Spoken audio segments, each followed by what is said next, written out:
uno adentrarse en estas cosas, en este tipo de, en la mística en general, uno se Sí, adentra en el terreno tal vez más profundo del hombre, ¿no? Es decir, en sus ansias, en sus temores, en sus miedos, en sus abismos, en sus cúspides, ¿no?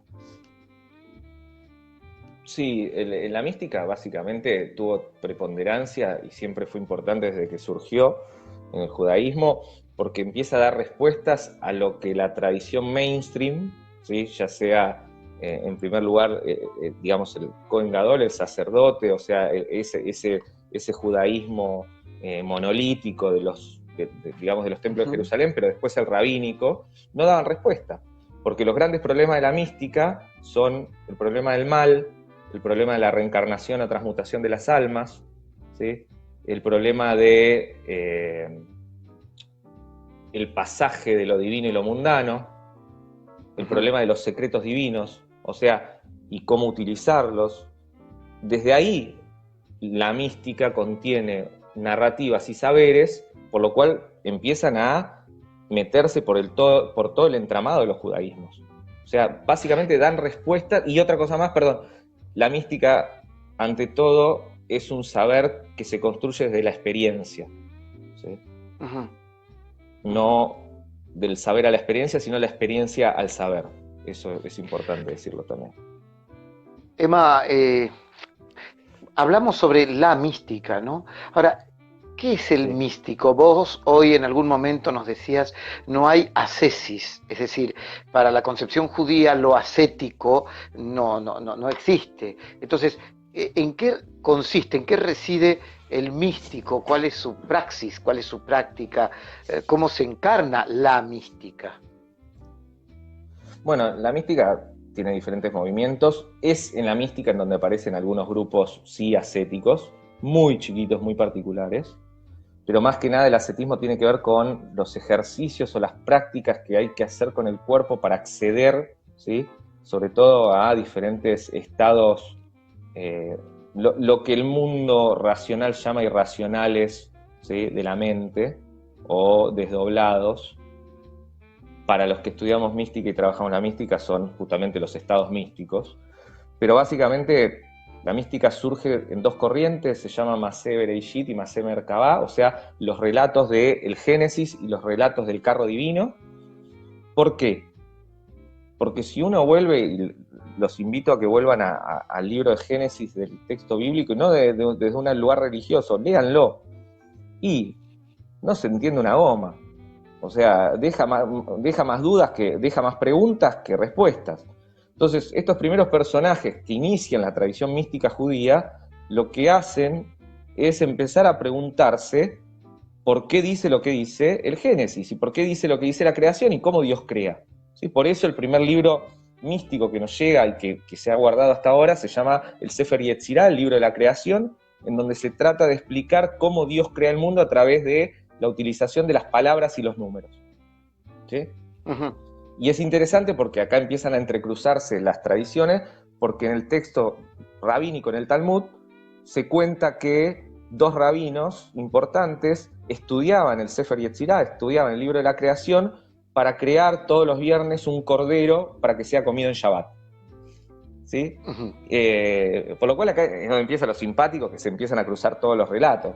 Pero bueno, Claro. el segundo relato es el sueño, digamos, el inicio, el libro del profeta Ezequiel, que la noche anterior había tomado hongos lisérgicos y sueña, ¿sí? Que hay un carro divino que se le presenta con diferentes caras. Bueno, eso es la Merkabah, ¿sí? El carro divino. Por lo cual sueña que en la estructura de lo que llamamos la dimensión divina hay una estructura, no es cualquier cosa, y en un lugar está Dios sentado en un carro, ¿sí? En un trono. Por lo cual ahí aparece la mística como una práctica de ascensión, porque justamente la tarea de estos místicos empieza a ser la de desdoblamiento del alma a través de ejercicios que se parecen mucho a ejercicios de yoga o prácticas digamos, de espirituales de Asia y de Oriente, por los cuales desdoblarse y empezar a acceder y ascender a esos diferentes, son 7 cielos con 7 palacios cada uno, ¿sí? Ujú. Eh, y siempre acompañado. Vos en cada párrafo me vas tirando 10 preguntas, ¿no? ¿Cuál es la concepción del cielo? Sí. Podemos hacerlo hasta las 2 de la mañana, si quieres. Sí, Arrancamos ahora. ¿Cuál es la concepción del cielo? Del cielo. Cielo en principio se dice requiá en hebreo. Lo que pasa es que el cielo para la concepción mística es el inicio. Mira, te lo voy a dar con un ejemplo bíblico que es más sencillo. En el libro de Génesis se dice que el profeta, el segundo patriarca, Abraham, Isaac y Jacob, el tercer patriarca, Jacob, en un momento se acuesta y sueña que hay una escalera que va desde la tierra y se pierde en el cielo, por donde subían y bajaban ángeles. Subían y bajaban ángeles. Cuando se despierta dice, esta es la casa de Dios, y ese lugar lo llama Betel, que quiere decir la casa de Dios. Bait El, ¿sí? Él es Dios. Por lo cual, la concepción del cielo para el judaísmo, o por lo menos teniendo la metáfora del cielo como lo divino, es que no está cerrada, ¿sí? El tránsito, los canales, hasta nuestros días, para la tradición judía, siguen abiertos, ¿sí? Y en la estructura del cielo, después todas las otras narrativas lo que plantean es que hay así como una estructura burocrática, ¿sí? En donde están diferentes tipos de ángeles, donde cada uno tiene una función, donde cada uno hace otra cosa, donde hay algunos más cercanos a los seres humanos, otros más cercanos a Dios, y se le agrega otra cosa más, que es Dios. Que esa no la veías venir. No, porque te la quería dejar. Esa te la quería dejar para lo último. Me arruinaste la última pregunta. No, la dejamos para lo último entonces. La dejamos para lo último entonces. La dejamos para lo último. Vos sabés que me acordaba recién cuando hablabas de la escalera, ¿no? Que por otra parte debemos decir que se había dormido sobre un ladrillo, ¿no? Sobre una piedra. Sobre una piedra, sí. Sobre una piedra, sí. Yo ya lo traje muy siglo XX con los ladrillos. Sí. Digo, hay un pasaje que me parece muy interesante. ¿Qué lectura haces vos interpretativa del pasaje de la zarza ardiendo?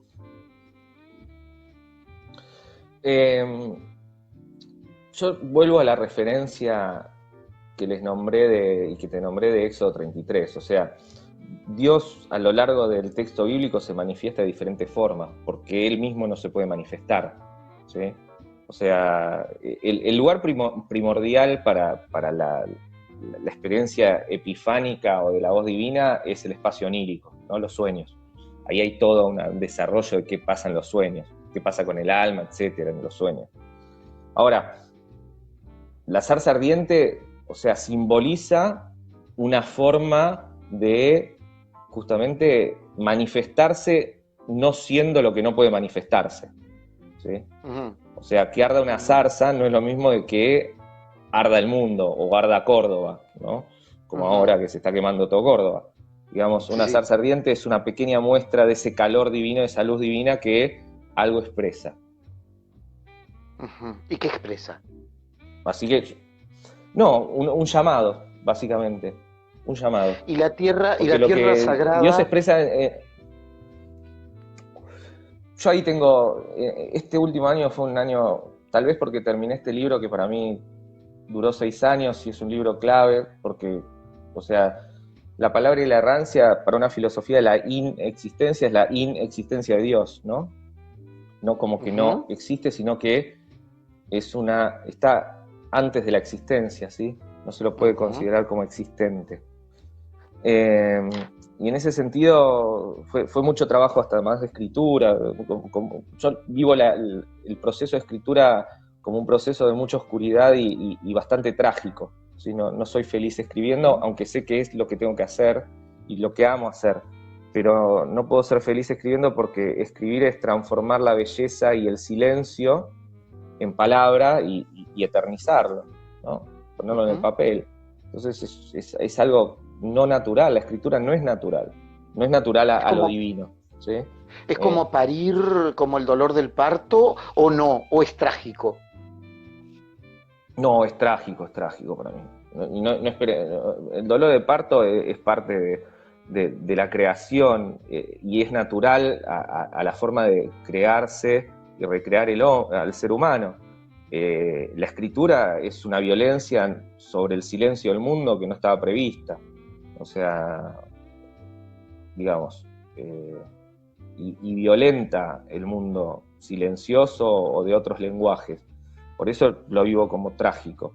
Ahora, la pregunta que me decías era sobre de las zarzas pasamos a... La tierra, no te dije la tierra, el significado de la tierra. La tierra el sagrada. significado de la tierra. Descálzate, esta es una tierra sí. sagrada, ¿no? Sí. Y ahí, ahora voy a decir algo bastante polémico, como no estamos en la tele, no me van a poner el graph con el que me putearon durante 2 meses, que decía Jesús para el judaísmo no es nada. Lo que yo creo es que, o por lo menos mis últimas reflexiones sobre ese tema particular, me cambiaron la forma de leer el texto bíblico y específicamente la Torá, porque la pregunta que me empecé a hacer, y todavía no tengo una respuesta, si es que la tierra prometida es el objetivo de llegada o la excusa para construir al pueblo. Perfecto. ¿Por qué? Porque lo último que dice Moisés antes de morir es: igual en unos años, por sus propios errores, van a venir y los van a echar de ahí. ¿Sí? Porque el judaísmo se construye de forma diaspórica, y la diáspora no es una falta, sino que es la forma de interpretar, construirse y habitar en el mundo no judío de los propios judaísmos y recrearlo. Y porque hace poquito fue el Año Nuevo, son 5.781 años. Si contamos los momentos de territorialidad del judaísmo, son muy poquitos, los 3 reinos, ¿sí? Más del 48 en adelante el Estado-Nación de Israel. El resto, el judaísmo siempre fue diaspórico, ¿sí? Y fue errante, porque también es tener en la forma de habitar el mundo la idea de que el mundo no es nuestro, nosotros lo habitamos, ¿sí? Y justamente esa aterritorialidad es lo que permitió que el judaísmo se constituya en el texto, ¿sí? Y en la supervivencia, y que para el mundo moderno fue el problema que terminó en los hornos de Auschwitz.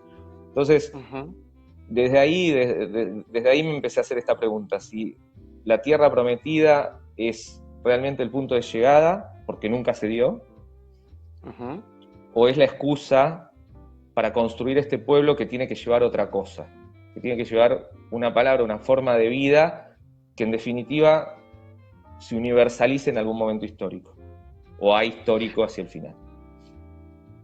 Vos sabés que hay una semejanza muy grande con la concepción guaranítica. Vos sabés que los guaraníes hablan de la tierra sin mal. Y en un primer momento fue la búsqueda de la tierra sin mal, no desde ya la concepción jesuítica, que empieza con, obviamente, la llegada de los jesuitas en el siglo XVI, sino, XVII, sino en un primer momento fue lo real, lo concreto. Fueron buscando una tierra edénica, una tierra que le diera, que emanara leche y miel, ¿no? Y cuando encontraron esta zona de Corrientes, la de los grandes ríos, la del acuífero, y encontraron que todo era fácil para la supervivencia, ahí llega la concepción ideal de la tierra sin mal, como la búsqueda del cielo, ¿no? Es decir, mirá cómo de algún modo vos hablas de construir un pueblo, y en otra concepción tan distinta, en espacio e incluso en tiempo, se habla también de una construcción que transmuta desde lo corpóreo de la tierra a la idea de cielo, ¿no? Pero bueno, voy a otro que me... No, pero en eso una cosa, sí, te puedo solo agregar a lo que vos decís algo que es interesante. Sí. El otro día estaba en un seminario internacional por Zoom, obviamente, y me tocaba ahí hablar en un panel junto a una africanista, y el año pasado pues estoy dando clases en la Universidad de Curitiba, en un congreso también con otros africanistas, y había un chico musulmán islámico que también presentó su trabajo, y después de escucharlos ellos dos, me di cuenta que tenemos mucho más en común el judaísmo con las concepciones del mundo, de la tierra, que puede tener determinadas corrientes del africanismo y del islam, que con el cristianismo. Por lo menos que con el cristianismo absorbido por el Imperio Romano, en donde lo transforma en mundo, ¿sí? Y eso termina dando la modernidad y el Estado-Nación, ¿no? Que justamente es todo lo contrario a lo que propone el judaísmo. Claro, Eso partamos de una base, Emanuel, no es lo mismo el cristianismo que la cristiandad, tampoco. No, totalmente. ¿Verdad? Es totalmente distinto.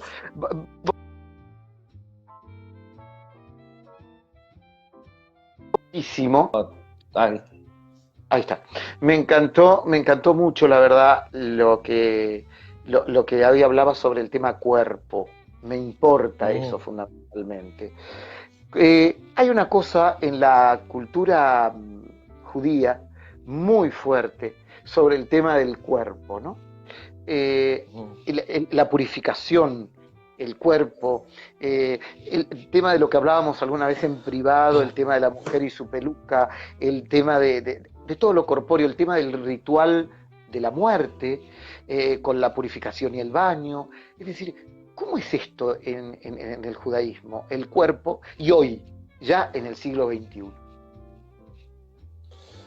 Bueno, obviamente lo que es la recodificación o sea, la revelación está en ese texto que es el Pentateuco, y desde ahí se interpreta cuál es la ley judía, que es la halajá, ¿no? Justamente el rabinismo lo que hace es transformar y tomar de ahí, ¿sí? La ley. Y en esa ley se interpretan algunas cosas que estaban explícitas, por lo menos en ese texto, en los libros de Moisés, y otras interpretadas, obviamente. La cuestión del cuerpo es clave porque, primero, dos cosas. La mayor impurificación para un cuerpo es el contacto con un muerto, ¿sí? Esa es la mayor impurificación, ¿sí? Por eso también cómo se camina en un territorio donde no sabes si hay enterrados, si un hueso puede estar muy, muy sobre la tierra porque te impurifica. Lo mismo pasa con la menstruación de la mujer, ¿no? También ahí está. purifica, y esa es la razón por la que en las comunidades ortodoxas, no en el movimiento conservador ni en el movimiento reformista, sino en el movimiento ortodoxo, duermen en camas separadas, ¿sí? Y en tiempos bíblicos, la mujer menstruante tenía que alejarse esos días del resto de las cabañas. Ahora, y el proceso después de repurificación es con el baño ritual, ¿sí? Un baño ritual que muy conectado está a la primera forma de bautismo cristiana, ¿no? Uh-huh. O sea, porque el baño ritual que se hace en la mikve, que es tanto para hombres como para mujeres, es donde vos te limpiás de impurezas, tiene que ser un agua corriente, ¿sí? Para empezar algo nuevo, o para empezar, por ejemplo, una festividad, Shabbat, eso lo hacen mucho los ortodoxos hombres, o la mujer lo hace después de haber dado a luz, después de haber tenido su periodo menstrual, después hasta para celebrar algo, ¿sí? Porque ese agua purifica, ¿no? Y también volver acá. Ahora, ese agua no tiene nada, ¿eh? Es agua, ¿sí? Lo cual es importante también, es mundo, ¿sí? No hay nada divino ahí. Tiene que ver con la concepción de que el agua te purifica. Y quiero agregar algo más que me parece que es muy interesante hablando de los cuerpos y que explica por qué está codificado el aborto, obviamente, en la ley judía y está permitido, ¿sí? Hay una sola razón por la que no, pero además se puede interpretar que sí, que tiene que ver con el deseo nada más, pero bueno, porque para el judaísmo cualquier cosa que ponga en peligro a la gestante, primero tiene que primar la vida de la gestante, ¿sí? Por lo cual hay hasta explicación de cómo cortar, digamos, el cuerpo dentro de la gestante para sacarlo mientras, ¿sí?, se hace un aborto. Pero ¿por qué esta concepción? Y hablando de los cuerpos, porque lo que está dentro de la gestante es una parte, es un órgano de la gestante, como un riñón o un pulmón, hasta que no saca una parte a la luz. No es persona. Y esto es tremendo, y esto es interesante. O sea, todo lo que tiene que ver con la formación de lo que después va a ser un bebé, ¿sí?, que ya es persona, no existes, o sea, es parte de la madre y por eso si la pone en peligro hay que primar, perdón, de la madre, de la gestante, y por eso si la pone en peligro lo que prima es la vida de la gestante, hasta que sale algo al mundo. Una vez que sale al mundo es persona, si no, no. ¿Sí? Para ampliar Esto sobre en los todas las cuerpos concepciones. también, ¿no? Esto es la ley judía. Emanuel, Ley, esto en alajá. todas, de ley. Ley, esto es ley. La ley judía es muy avanzada en eso. A diferencia, yendo a los griegos, ¿no? Donde la mujer se la utilizaba como dadora de placer, no de alguna manera, pero fundamentalmente como posibilidad de procrear. Y después el placer se buscaba en otros espacios. ¿Cómo es esta concepción de la sexualidad en lo judío? Bueno, ahí tenemos que hacer la separación hoy en día, porque los judaísmos hoy en día no son iguales. Recordemos que hay 3 grandes movimientos en el mundo hoy. El movimiento ortodoxo, con los diferentes lineamientos hacia adentro, más ortodoxo, menos ortodoxo. El movimiento conservador, que es el mayoritario en Argentina y en casi Latinoamérica. Y el movimiento reformista, que es mayoritario en Estados Unidos, ¿no? ¿A qué se deben las diferencias? A lo apresado que estás, o lo atado que estás al cumplimiento de toda la ley, ¿no? Que además, o sea, si la interpretás más, o la cumplís sin pensarla. Hasta, y ahí voy a ir a las ortodoxias, hasta en las ortodoxias más ortodoxas, o sea, en las ultras ortodoxas, no, la mujer tiene que poder tener placer y no es solamente una máquina de engendrar pibitos, ¿sí? O sea, uno de los grandes elementos por los que la mujer puede, porque hay divorcio en el judaísmo, obviamente, desde siempre, sí. Pero una de las grandes causales del divorcio es que la mujer se sienta insatisfecha sexualmente. Esa es una de las grandes causales de divorcio, está en el Talmud, y la mujer puede pedir divorcio, ¿sí? O sea, y hoy en día muchas de las ortodoxias usan determinadas formas anticonceptivas también para o sea, las ortodoxias no son todas iguales, ¿sí? Eso también hay que aclararlo. Pero digamos, el placer, a ver, ¿por qué también? Porque si hay placer, se va a engendrar de mejor manera, ¿no? De alguna forma. Entonces no se puede quitar el placer, no hay ablación clitoriana. O sea, justamente el clítoris es parte de la mujer y sirve para dar placer. Entonces, si el placer ayuda a engendrar, por ahí vamos, ¿no? Entonces, no es algo que el placer... Obviamente hay prohibiciones que la ortodoxia cumple, como por dónde se practica la sexualidad, ¿no? Pero, ¿por qué lugarcitos, no?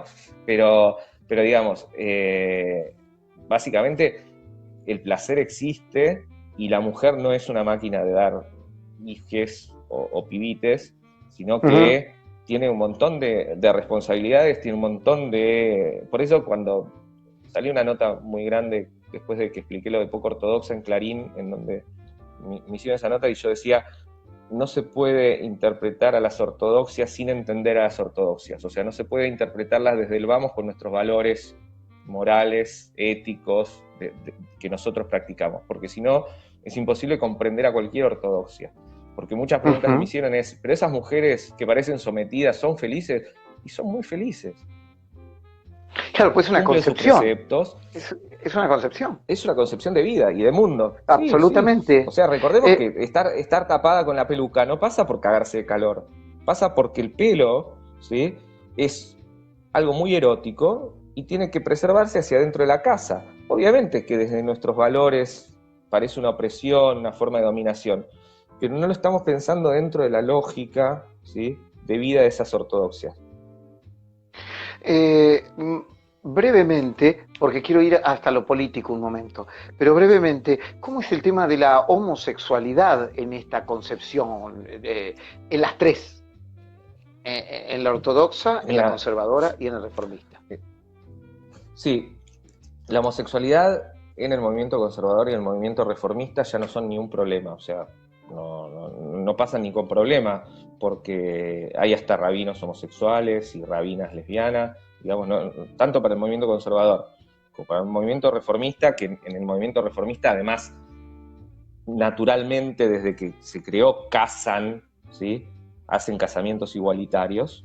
El movimiento conservador acepta obviamente la homosexualidad, pero no hace casamientos igualitarios, nos lo mandan los reformistas. Es parte de eso. En la ortodoxia sí está prohibido, básicamente por 2 pasajes del texto bíblico que dicen que no se fornicará como animales y no hay que, digamos, desperdiciar la simiente.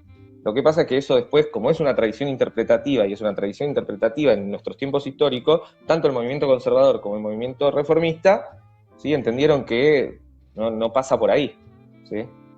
Y no hay ningún problema con la homosexualidad. En las ortodoxias sí está prohibida. Porque en la Biblia, digo, para los cristianos en el Antiguo Testamento, para ustedes en la Torá, y etcétera, en el Pentateuco y demás, en las leyes, no hay ninguna prohibición exacta ni concreta al respecto. Se está estudiando mucho. Por ejemplo, del lesbianismo no hay nada. No. O sea, no estaría ni prohibido, ni para la ortodoxia estaría prohibido porque no aparece en ninguna parte. Pero como aparecen esas 2 referencias que tienen que ver con la forma de fornicar, de coger, digamos, y la forma de desperdiciar simiente, por eso también en teoría todo esto, los ortodoxos no deberían masturbarse. Claro. Pero hoy en día se interpreta que la realidad es otra y por eso no hay problema, ya no es una discusión la homosexualidad dentro de los movimientos conservadores y reformistas. Claro, tampoco ya... Y los ortodoxos tienen su propia vida, ¿no? Sí, viven per se. Viven por eso. El tema, el gran problema, perdón que te interrumpí, Víctor, una sola cosa, porque eso también está bueno decirlo. O sea, el gran problema, por lo menos hacia adentro de los judaísmos, es que los ortodoxos se empoderaron entendiendo que la verdad son ellos, ¿sí? Uh-huh. Y desde esa verdad juzgan a los otros judíos. Uh-huh. La verdad ortodoxa es de los ortodoxos, la verdad conservadora es de los conservadores y la verdad reformista es de los reformistas. El problema es que muchos reformistas y muchos conservadores se la pasan mirando a los ortodoxos y de esa forma legitimás lo que ellos construyeron, que es que tiene la verdad. Claro. Cuando en realidad que ellos vivan como viven, si no joden a nadie, nosotros vivimos como vivimos y todos somos judíos. No hay ni uno más judío que el otro. Totalmente.